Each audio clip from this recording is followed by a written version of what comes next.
My noble lord, What dost thou say, Iago? did Michael Cassio, when you wooed my lady, know of your love? He did, from first to last. Why dost thou ask? But for a satisfaction of my thought, no further harm. Why of thy thought, Iago? I did not think he had been acquainted with her. Oh, yes, and went between us very oft. Indeed, Indeed, ay, indeed. Descendest thou aught in that? Is he not honest? honest, my lord? Honest, ay, honest.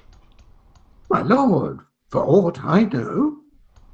Ah, what dost thou think? Think, my lord? Think, my lord. By heaven, he echoes me, as if there were some monster in his thought too hideous to be shown. Thou dost mean something. I heard thee say even now thou likest not that when Cassio left my wife. What didst not like? And when I told thee he was of my counsel, in my whole course of wooing, thou criest, Indeed! And didst contract and purse thy brow together as if thou hadst shut up in thy brain some horrible conceit. If thou dost love me, show me thy thought. My lord, you know I love you. I think thou dost. And, for I know thou'rt full of love and honesty, and wastes these words before thou givest them breath. Therefore these stops of thine fright me the more, for such things in a false disloyal knave are tricks of custom, but in a man that's just, they are close delations, working from the heart, that passion cannot rule. For Michael Cassio, I dare be sworn I think that he is honest. I think so too. Men should be what they seem, or those that be not, would they might seem none. Certain, men should be what they seem. Why then, I think Cassio is an honest man. Nay, yet there's more in this. I prithee, speak to me as to thy thinkings, as thou dost ruminate, and give thy worst of thoughts the worst of words. Would my lord pardon me? Though I am bound to every act of duty, I am not bound to that all slaves are free to. Utter my thoughts. Why, say they are vile and false, as wears that palace whereinto foul things sometimes intrude not. Who has a breast so pure but some uncleanly apprehensions keep leets and law days, and in sessions sit with meditations lawful? Thou dost conspire against thy friend Iago, if thou but think'st him wronged, and makest his ear a stranger to thy thoughts. I do beseech you, though I perchance am vicious in my cares, as I confess it is my nature's plague to spy into abuses, and oft my jealousy shapes faults that are not, that your wisdom yet from one that so imperfectly conceits would take no notice, or build yourself a trouble out of his scattering and unsure observance. It were not for your quiet, nor your good, nor for my manhood, honesty, or wisdom, to let you know my thoughts. What dost thou mean? Good name in man and woman, dear my lord, is the immediate jewel of their souls. Who steals my purse steals trash. 'Tis something, nothing, 'twas mine, 'tis his, and has been slave to thousands. But he that filches from me my good name robs me of that which not enriches him, and makes me poor indeed. By heaven, I'll know thy thoughts. You cannot, if my heart were in your hand, nor shall not while 'tis in my custody. Huh! Oh, beware, my lord, of jealousy. It is the green-eyed monster which doth mock the meat it feeds on. That cuckold lives in bliss, who, certain of his fate, Love's not his wronger, but oh, what damned minutes tells he o'er who dotes yet doubts, suspects yet strongly loves. Oh, misery! Poor and content is rich, and rich enough. But riches' fineness is as poor as winter to him that ever fears he shall be poor. Good heaven, the souls of all my tribe defend from jealousy. Why? Why is this? Think'st thou I'd make a lie of jealousy, to follow still the changes of the moon with fresh suspicions? No! To be once in doubt is once to be resolved. Exchange me for a goat, when I shall turn the business of my soul to such exsufflicate and blown surmises matching thy inference. 'Tis not to make me jealous, to say my wife is fair, feeds well, loves company, is free of speech, sings, plays, and dances well. Where virtue is, these are more virtuous. Nor from mine own weak merits will I draw the smallest fear or doubt of her revolt, for she had eyes, and chose me. No, Iago, I'll see before I doubt, and when I doubt, prove. And on the proof there is no more but this. Away at once with love or jealousy. I am glad of it. For now I shall have reason to show the love and duty that I bear you with franker spirit. Therefore, as I am bound, receive it from me. I speak not yet of proof. Look to your wife. Observe her well with Cassio. Wear your eye thus, not jealous nor secure. I would not have your free and noble nature out of self-bounty be abused. Look to it. I know our country disposition well. In Venice they do let heaven see the pranks they dare not show their husbands. Their best conscience is not to leave it undone, but to keep it unknown. Dost thou say so?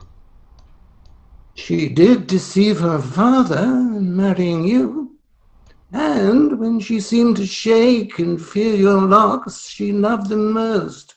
And so she did. Why, go to then. She that so young could give out such a seeming, to seal her father's eyes up close as oak, he thought was witchcraft. But I am much to blame.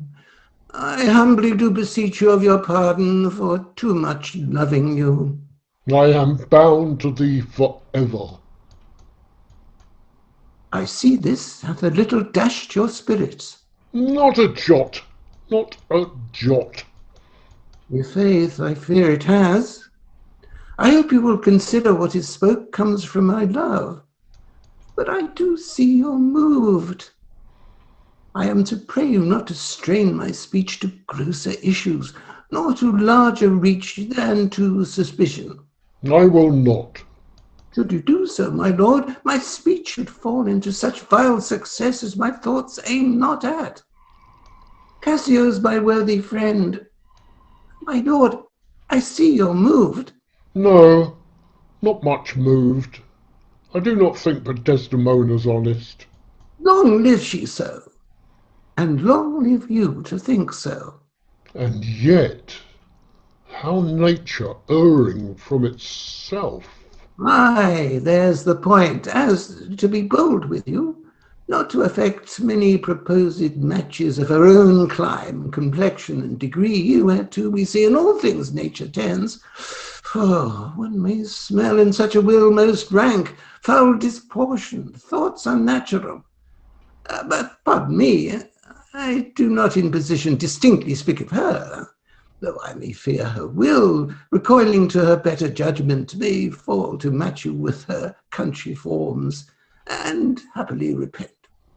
Farewell, farewell. If more thou dost perceive, let me know more. Set on thy wife to observe. Leave me, Iago. My lord, I take my leave. Why did I marry? This honest creature doubtless sees and knows more, much more than he unfolds. My lord, I might entreat your honour to scan this thing no further. Leave it to time. Though it be fit that Cassio have his place, for sure he fills it up with great ability. Yet, if you please to hold him off a while, you shall by that perceive him and his means. Note if your lady strain his entertainment with any strong or vehement importunity. Much will be seen in that. Fear not my government. I once more take my leave.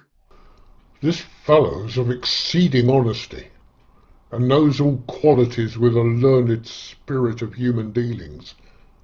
If I do prove her haggard, though that her jesses were my dear heartstrings, I'd whistle her off and let her down the wind to prey at fortune.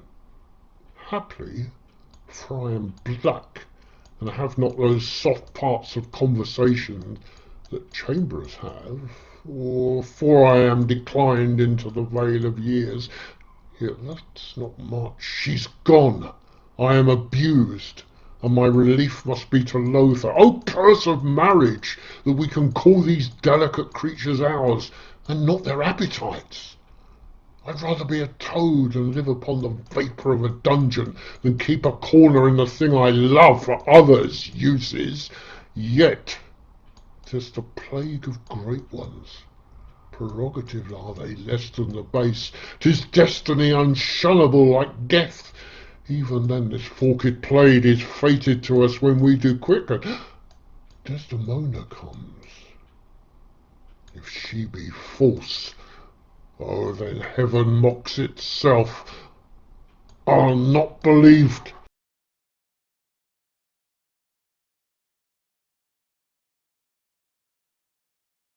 Ha! Ha! False to me? Why, how now, General? No more of that. Avaunt! Be gone! Thou hast set me on the rack. I swear 'tis better to be much abused than to know but a little. How now, my lord? What sense had I of a stolen hours of lust? I saw it not, thought it not, it harmed not me. I slept the next night well, was free and merry. I found not Cassio's kisses on her lips. He that is robbed, not wanting what is stolen, let him not note, and he's not robbed at all. I am sorry to hear this. I had been happy if the general camp, pioneers and all, had tasted a sweet body. So I had nothing known. Oh, now for ever. Farewell the tranquil mind, farewell content, farewell the plumed troop and the big wars that make ambition virtue. Oh, farewell!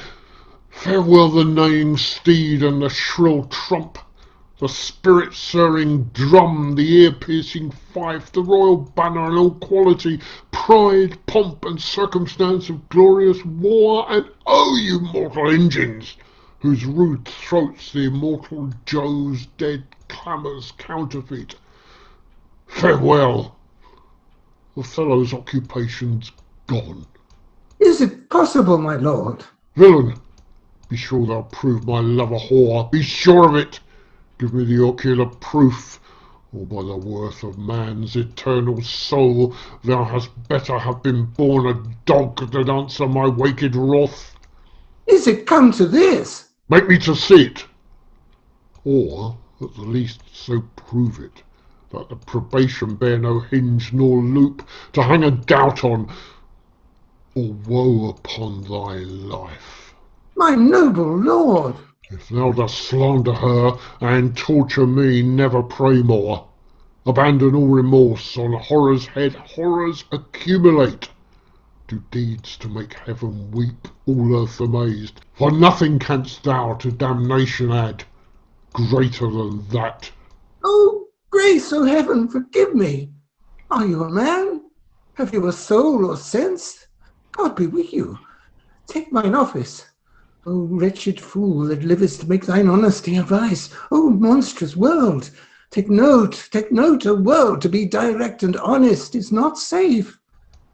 I thank you for this profit, and from hence I'll love no friend, since love breeds such offence. Nay, stay. Thou shouldst be honest. I should be wise, for honesty is a fool and loses that it works for. By the world, I think my wife be honest, and think that she is not. I think that thou art just, and think thou art not. I'll have some proof. Her name, that was as fresh as Dian's visage, is now begrimed and black as mine own face. If there be cords, or knives, poison, or fire, or suffocating streams, I'll not endure it. Would I were satisfied. I see, sir, you are eaten up with passion. I do repent me that I put it to you. You would be satisfied. Would? Nay, I will. And may. But how? How satisfied, my lord? Would you, the supervisor, grossly gape on, behold her topped? Death and damnation. Oh! It were a tedious difficulty, I think, to bring them to that prospect. Damn them then, if ever mortal eyes do see them bolster more than their own. What then? How then? What shall I say? Where's satisfaction? It is impossible you should see this, were they as prime as goats and hot as monkeys, as salt as wolves in pride, and fools as gross as ignorance made drunk. But yet I say, if imputation and strong circumstances, which lead directly to the door of truth, will give you satisfaction, you may have it. Give me a living reason she's disloyal. I do not like the office, but sith I am entered in this cause so far, pricked to it by foolish honesty and love, I will go on. I lay with Cassio lately, and being troubled with a raging tooth, I could not sleep. There are a kind of men so loose of soul that in their sleeps will mutter their affairs. One of this kind is Cassio. In sleep I heard him say, "Sweet Desdemona, let us be wary, let us hide our loves." And then, sir, would he gripe and wring my hand, cry, "Oh, sweet creature," and then kiss me hard, as if he plucked up kisses by the roots that grew upon my lips, then laid his leg over my thigh, and sighed, and kissed, and then cried, "Cursed fate that gave thee to the Moor." Oh, monstrous, monstrous! Nay, this was but his dream. But this denoted a foregone conclusion. 'Tis a shrewd doubt, though it be but a dream. And this may help to thicken other proofs that do demonstrate thinly. I tear her all to pieces. Nay, but be wise. Yet we see nothing done. She may be honest yet. Tell me about this. Have you not sometimes seen a handkerchief spotted with strawberries in your wife's hand? I gave her such a one. 'Twas my first gift. I know not that, but such a handkerchief, I'm sure it was your wife's, did I today see Cassio wipe his beard with. If it be that. If it be that, or any that was hers, it speaks against her with the other proofs. No, that the slave had 40,000 lives. One is too poor, too weak for my revenge. Now do I see 'tis true. Look here, Iago, all my fond love thus do I blow to heaven. 'Tis gone! Arise, black vengeance, from thy hollow cell. Yield up, O love, thy crown and hearted throne to tyrannous hate. Swell, bosom, with thy thought, for 'tis of aspics tongues. Yet be content. Oh, blood, blood, blood. Patience, I say. Your mind perhaps may change. Never, Iago. Like to the Pontic Sea, whose icy current and compulsive course ne'er feels retiring ebb, but keeps due on to the Propontic and the Hellespont. Even so my bloody thoughts with violent pace shall ne'er look back, ne'er ebb to humble love. Kill the capable and wide revenge swallow them up. Now, by yon marble heaven, in the due reverence of a sacred vow, I here engage my words. Witness, you ever-burning lights above, you elements that clip us round about. Witness that here Iago doth give up the execution of his wit, hands, heart, to wronged Othello's service. Let him command, and to obey shall be in me remorse. What bloody business ever? I greet thy love, not with vain thanks, but with acceptance bounteous, and will upon the instant put thee to it. Within these 3 days let me hear thee say that Cassio's not alive. My friend is dead. 'Tis done at your request. But let her live. Damn her! Lewd minx! Oh, damn her! Come, go with me apart. I will withdraw to furnish me with some swift means of death for the fair devil. Now art thou my lieutenant. I am your own for ever.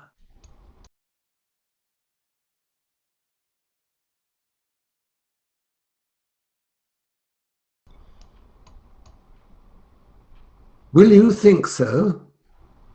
Think so, Iago? What, to kiss in private? An unauthorized kiss? Or to be naked with her friend in bed an hour or more, not meaning any harm? Naked in bed, Iago, and not mean harm? It is hypocrisy against the devil. They that mean virtuously, and yet do so, the devil their virtue tempts, and they tempt heaven. So they do nothing, 'tis a venial slip. But if I give my wife a handkerchief? What then? Why then 'tis hers, my lord, and being hers, she may, I think, bestow it on any man. She is protectress of her honour too. May she give that? Her honour is an essence that's not seen. They have it very oft that have it not.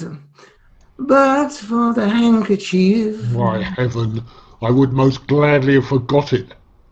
Thou saidst it comes all my memory, as doth the raven all the affected house, boding to all, he had my handkerchief.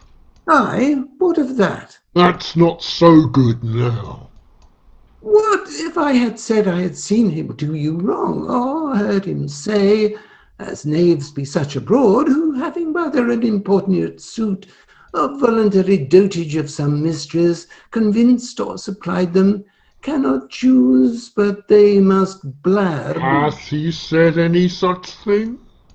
He hath, my lord, but be you well assured no more than he'll unswear. What hath he said?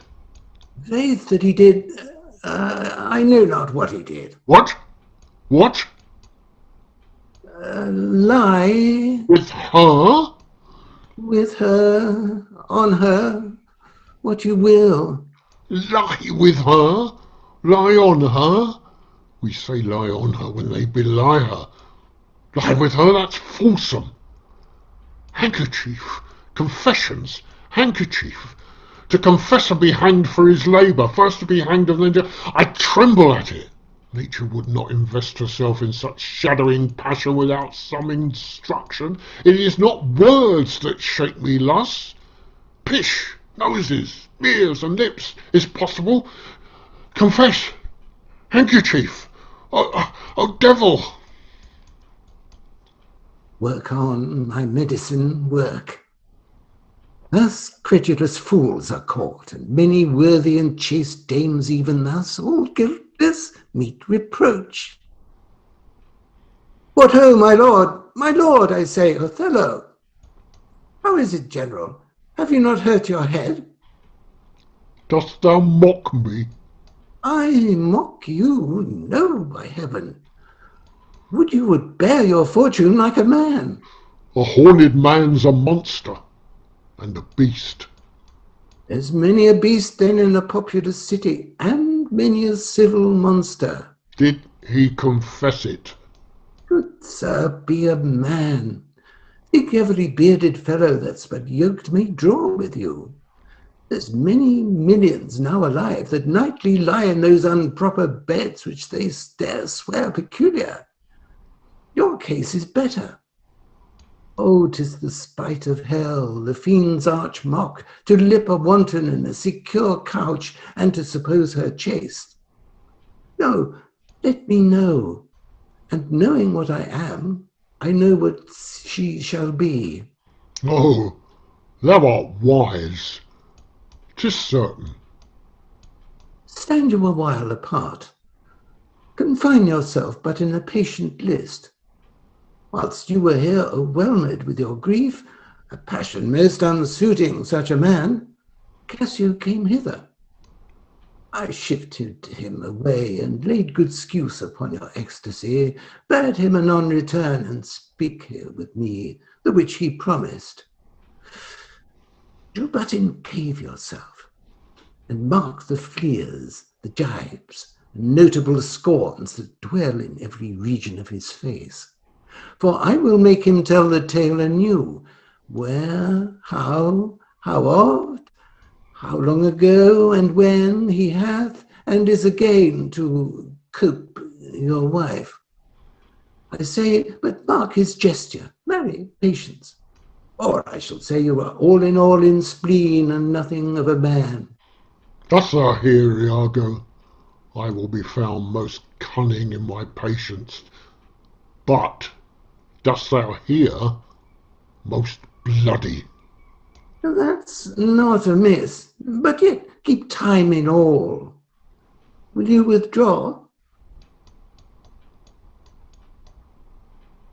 Now will I question Cassio of Bianca, a housewife that by selling her desires buys bread and clothes. It is a creature that dotes on Cassio, as 'tis the strumpet's plague to beguile many, and beguiled by one. He, when he hears of her, cannot refrain from the excess of laughter. Here he comes.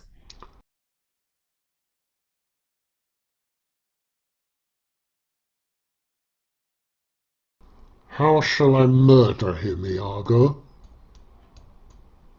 Did you perceive how he laughed at his vice? Oh, Iago. And did you see the handkerchief? Was that mine? Yours by this hand. And to see how he prizes the foolish woman, your wife, she gave it him, and he hath given it his whore. I would have him 9 years a killing. A fine woman, a fair woman, a sweet woman. Nay, you must forget that. Ay, let her rot and perish and be damned tonight, for she shall not live. No, my heart is turned to stone. I strike it, and it hurts my hand. Oh, the world hath not a sweeter creature. She might lie by an emperor's side and command him tasks. Nay, that's not your way. Hang her! I do but say what she is. So delicate with a needle, an admirable musician. Oh, she will sing the savageness out of a bear, of so high and plenteous wit and invention. She is the worse for all this. Oh, 1,000,000 times. And then of so gentle a condition. Aye, too gentle. Nay, that's certain. But yet the pity of it, Iago. If you are so fond over her iniquity, give her patent to offend. For if it touch not you, it comes near nobody. I will chop her into messes. Cuckold me? Oh, 'tis foul in her. With mine officer? That's fouler. Get me some poison, Iago. This night. I'll not expostulate with her, lest her body and beauty unprovide my mind again. This night, Iago. Do it not with poison. Strangle her in her bed, even the bed she hath contaminated. Good, good. The justice of it pleases. Very good. And for Cassio, let me be his undertaker. You shall hear more by midnight.